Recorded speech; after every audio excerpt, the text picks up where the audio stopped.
It's not personal, John. We're just realigning executive compensation, streamlining things. It's the direction we're heading as a company, and I'm sure your family will understand. That was the line, delivered with a corporate grin and a printed packet. A 22% cut, effective immediately. I watched Rick's lips move as he explained the rationale, but I wasn't listening. I already knew what this was. Not budget pressure, not restructuring. This was the final stage of being pushed out, because I stood in the way. Not in the way of progress, not in the way of a new generation, in the way of a leak. My name is John Mitchell. I'm 46 years old. I live in Austin, Texas. I've been the chief financial officer at Virion Systems for 18 years. I've seen this company through 3 recessions, 2 expansions, 1 near buyout, and the development of our core product, Virion Flow, a proprietary AI platform that makes predictive adjustments in industrial manufacturing processes. It's the kind of system that doesn't just automate work, it sees the future. It stops a factory from going dark before the lights even flicker. It's valuable, worth millions, maybe more. And someone was trying to sell it. I didn't say a word in Rick's office. I took the paper, folded it in half, and nodded like a man too tired to fight. I wasn't tired. I was watching. Rick thought he had me boxed in. He thought a salary cut and a few quiet reassignments would make me slip out the side door while Evan, his smiling, underqualified nephew, slid into my chair. But he didn't realize I'd already started paying attention long before the cut came. Rick Wallace came to Virion a year ago, a CEO replacement for our retiring founder. He was young, early 40s, with the kind of background that makes boards clap, Ivy League MBA, 2 successful exits, a podcast interview, and a TEDx talk about organizational clarity. From the start, I didn't like him. Not because he was younger, not because he was corporate, because he watched people too carefully and listened too little. His changes came gradually. At first it was phrasing. Everything was strategic, adaptive, integrated. Then the org chart shifted. Then came the consultants. Then the pilot initiatives. I stayed quiet. I did my job. I watched him gut our decision trees and reroute them through temporary structures. And then Evan appeared. Evan Wallace was presented to me via calendar invite. Subject line, Meet your leadership fellow, Evan Wallace. Time, 11:30 a.m. Location, my office. I opened the invite at 11:28. At 11:31, Evan walked in. Young, pressed shirt, fresh haircut, a badge that hadn't been registered the day before. Pleasure to meet you, Mr. Mitchell, he said. Heard a lot about you. I said nothing at first, just gestured to the chair. He sat like he belonged there. That week, Rick sent a memo to execs. Virion will begin cross-training next-gen leaders through direct immersion with department heads. Please offer full transparency and exposure. I read it 3 times. Nowhere did it say, give him access to your licensing controls. But Evan had them. By the end of his first week, Evan had touched every corner of our financial model. Vendor databases, internal projections, R&D allocation sheets. When I quietly revoked one of his unnecessary red permissions, flagged as not aligned with role, I got an email from Rick 15 minutes later. Let him stretch. He's here to learn the system. Learn? Maybe. But Evan didn't ask follow-up questions. He didn't comment on inconsistencies. He didn't misunderstand. He just moved data. Too fast. Too precise. 2 months in, I started running private cross-checks. Every time Evan accessed a file, I logged it manually. I didn't store anything digitally, just notebook entries, handwritten. That's when I noticed patterns. He wasn't pulling random reports. He was following threads, from cost models to revenue heat maps to project burn logs. And only for one project, Virion Flow Phase 3. Our next generation model, not even greenlit. Internal name only. No marketing materials. No executive summary. 3 weeks later, a competing startup in Denver, Vornatech, released a teaser at a trade show. They called their system Flow IQ. Their pitch deck used 3 of our internal architecture terms. Their visual mock-ups mirrored ours. Even the color scheme felt familiar. Coincidence? Maybe. But when I ran their CTO's name through my records, I found him. Sam Rydell, formerly strategic advisor at a Rick Wallace startup in 2017. Suddenly it clicked. Rick wasn't here to grow us. He was here to drain us, legally, quietly, and profitably. How? Through strategic partnerships, through IP transfers disguised as joint development, and through a signature, mine. As CFO, I was the final gatekeeper for any transfer of valuation, any redistribution of core assets, any reassignment of licensing rights. He couldn't push the deal through with me in the way, but he couldn't fire me either, not without suspicion. So he did what polite tyrants do. He started cutting. First it was meetings, then budget control, then visibility, and now, salary. A 22% cut meant nothing to the company, but it meant everything to me. It was a shove. Rick's bet was simple. I'd take the insult, lose face, walk away. Leave Evan with my systems and no questions asked. He almost won. But I had one advantage he didn't factor in. I built this house, and I know where the wires run. I stayed late that night, after the lights dimmed and the building cooled. I unlocked our compliance access logs, printed 2 weeks' worth, not to a network printer. A USB-secured line we'd used back when we handled DoD contracts. I read each one slowly, methodically. Evan's access history wasn't random. Every file led to a second, a third, a chain that ended in a compressed archive called FlowSync Final v3.dgs. He'd downloaded it at 2:16 a.m. from his laptop, using admin credentials. The only problem? He wasn't supposed to have them. And the credentials? Issued by Rick. My pulse stayed steady, but my thoughts didn't. I stared at Rick's signature authorizing Evan's access and knew what it meant, but not how deep it ran. I had proof now. Not of intent. No one ever writes that down, but of activity, logs, credentials, timing. But evidence only matters if you know who to give it to. I wasn't going to risk company systems. Not anymore. So I went home, pulled the air-gapped backup laptop I used for personal audits, and started copying everything I could document.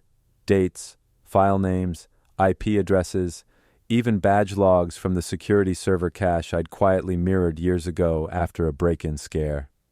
The house was quiet. Ellen had gone to bed early. She knew I was angry. Thought it was just about the salary cut. I didn't tell her yet. Not because I didn't trust her, but because I needed to understand just how much danger we were actually in. The next morning I got in an hour before anyone else.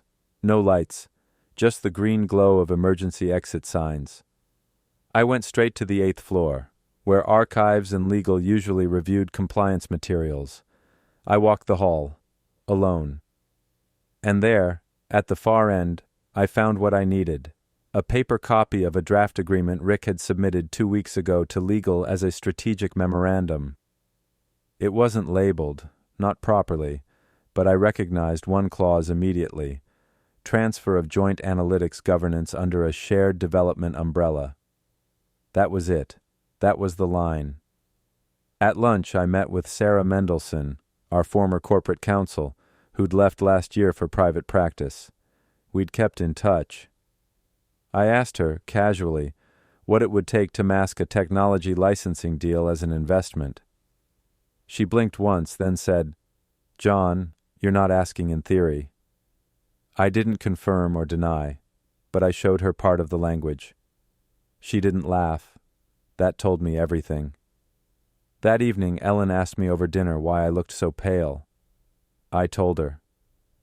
Not everything, not the logs, not the file name, but that Rick was pushing me out and replacing me with someone who wasn't just incompetent, but dangerous. She listened, quietly. Then she said, "So what are you going to do?" I didn't have an answer yet, but I would. The next 48 hours, I worked like someone preparing for trial. I went through every access request Evan had made since onboarding.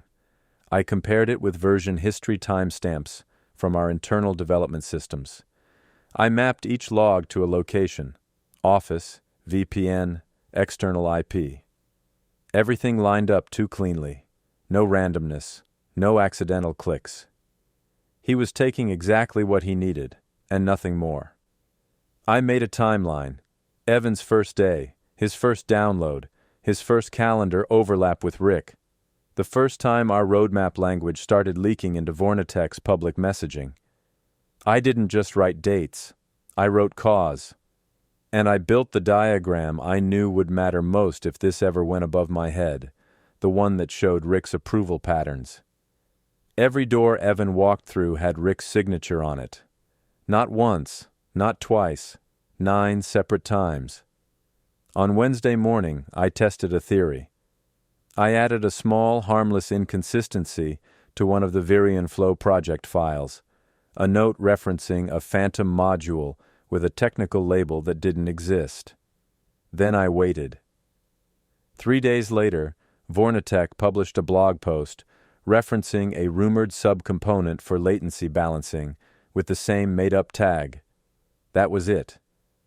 The leak wasn't just real, it was active. I called Sarah again.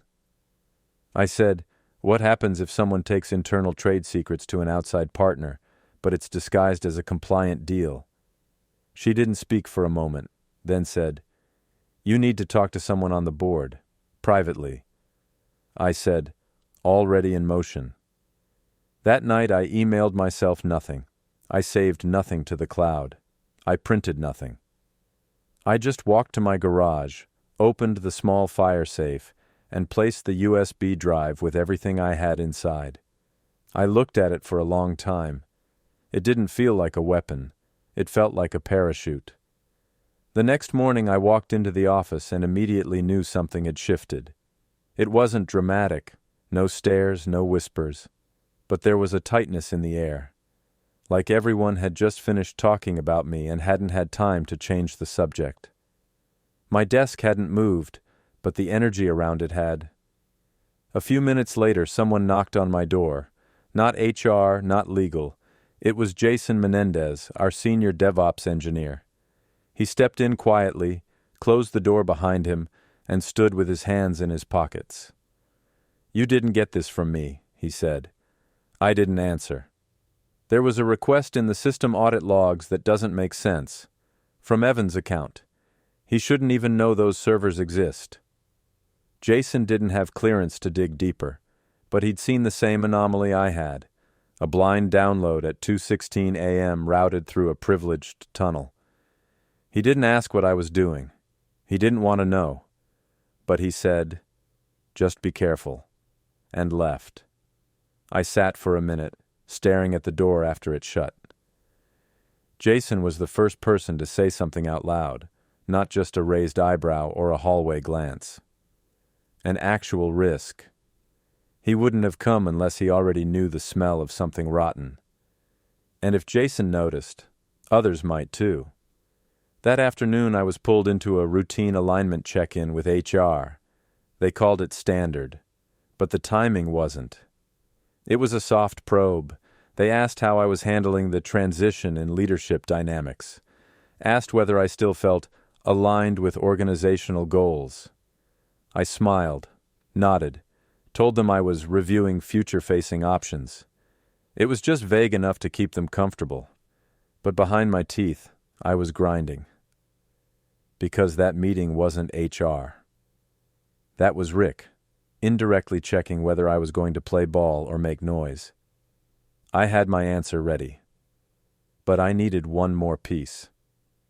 I needed proof that Rick's relationship with Vornatech wasn't just opportunistic, it was engineered. That night, after Ellen went to sleep, I dug back into an old M&A folder from 4 years ago. Inside was a list of potential acquisition partners Virion had passed on, including one that caught my eye now, Corvus Analytics.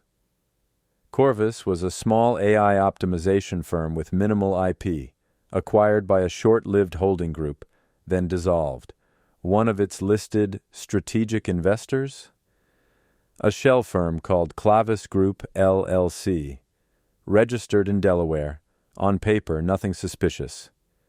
But when I dug into the records using an industry licensing database, I found what I was looking for. Clavis was managed by Harvey Duell. And Duell had served on a private investment advisory board, along with Rick Wallace, just 3 years earlier. It was the thread I needed. Vornatech's recent funding round, seeded by Clavis Group. And the co-investor, a venture affiliate based in Denver. All linked, quietly, legally. Public enough to find, private enough that no one ever would. I wrote one sentence in my notes that night. This isn't Succession, it's a setup. The next morning, I sent a message from a secure Proton mail address I created just for this purpose. Short, anonymous in tone, but unmistakable in intent. Please confirm whether members of the Audit Oversight Committee are aware of recent undocumented partner evaluations involving Virion Flow Phase 3. If not, recommend meeting. I didn't sign it.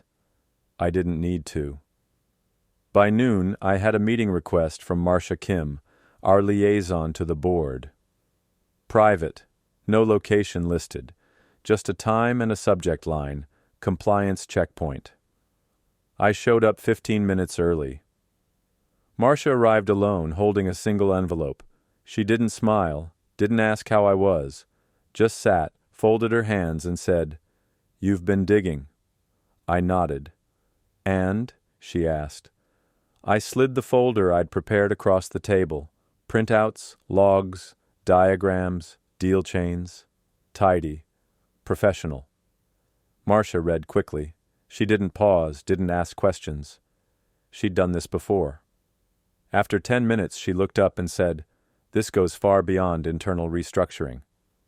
I said, "That's why I came to you." She didn't promise protection, didn't offer comfort, but she said, "You'll hear from the chair by end of week." And that was enough. The next day, Evan didn't show up for work.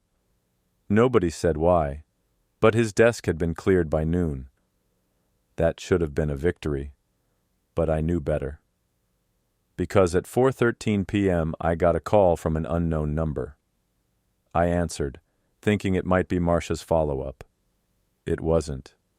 "You know, John," the voice said, low, smooth, unmistakable, "I really thought you were smarter than this." Rick. You could have had a graceful exit, clean, dignified. Nobody would have asked questions. Now you've made it personal.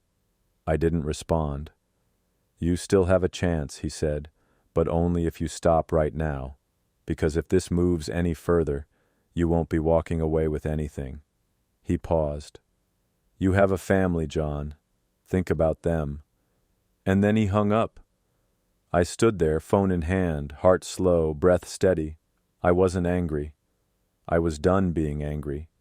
Now I was just documenting. That night I didn't go home right away. I drove past my turn and headed north, toward a quiet overlook near the old industrial park, the one where Virion used to lease a testing warehouse, years before we had our own lab space. I parked, sat there, let the city light hum through the windshield. I was trying to remember when this job had stopped being work and started being something I had to protect. It wasn't a single moment, not the IPO, not the defense contract, not even the time we hit break-even and popped champagne in the stairwell. It was somewhere in the middle of everything, the late nights, the cancellations, the missed birthdays, where I'd started to believe this place mattered more than it should. And now someone like Rick thought he could strip it, repackage it, and sell it like scrap metal. I didn't care about my title, but I cared about the people still trying to build something honest. And I wasn't going to let that get erased. The next morning I returned to the office like nothing had happened. Rick was in early, sitting in the kitchen, stirring a cup of coffee like a man who wasn't being investigated by the board. He didn't speak to me, but he watched. Not the casual glance of someone making sure you're still useful. The stare of a man measuring how much you're willing to lose. By mid-morning, the damage control began. An email from People and Culture landed in everyone's inbox. Leadership realignment, empowering our future. It didn't name names, but it didn't have to. It spoke about modernizing legacy roles, flattening hierarchies, and stepping aside with dignity. I read it 3 times. It was a warning shot, not for me, but for the entire company. Rick was setting the narrative, and that meant he was scared. 2 hours later, our internal Slack lit up with a flurry of private DMS. Jason from DevOps, Carly from Procurement, Reggie from Legal. All variations of the same message. Hey, just checking in. Things okay? I didn't respond. Not yet. I couldn't afford loose words floating through servers Rick still controlled. But I saw what I needed to see. The ground was shifting, and I wasn't alone. By Thursday, I received a formal invitation to meet with the board's audit subcommittee. No subject, no agenda, just a room number and a time. When I walked in, it was Marcia, 2 board members, and a man I didn't recognize.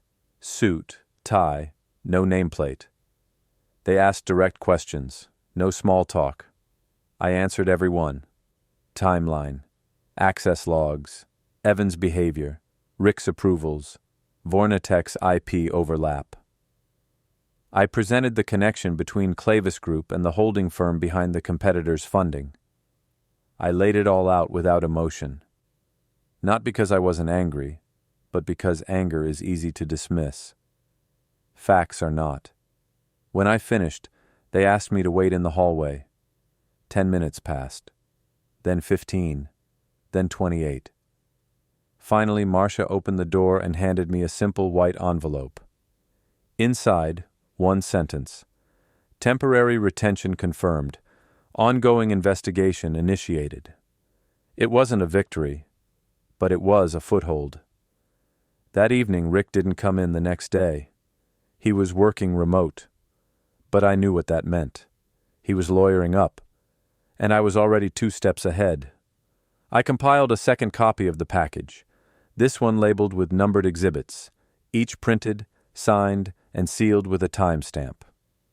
I stored it in a neutral 3rd location, with a name I trusted more than my own inbox. Then I waited. Not long. Monday morning, Rick's resignation was announced, framed as a transition toward new ventures. No fanfare, no thank you video. Just gone. Evan was never mentioned again. His name disappeared from internal directories within 24 hours. Jason later told me, over beer, not Slack, that Evan's badge had been disabled mid-session while trying to access our dev staging server. I didn't ask for more. I didn't need to. The board asked if I'd accept the interim COO role. I declined. I didn't want to lead. I just didn't want to be lied to anymore. The next month was quiet. Too quiet. No memos, no speeches, just work. The kind that felt like work again, not defense. One afternoon, Marcia dropped by my office. She didn't sit down, just leaned on the doorframe and said, "You held the line." I nodded once. That was enough.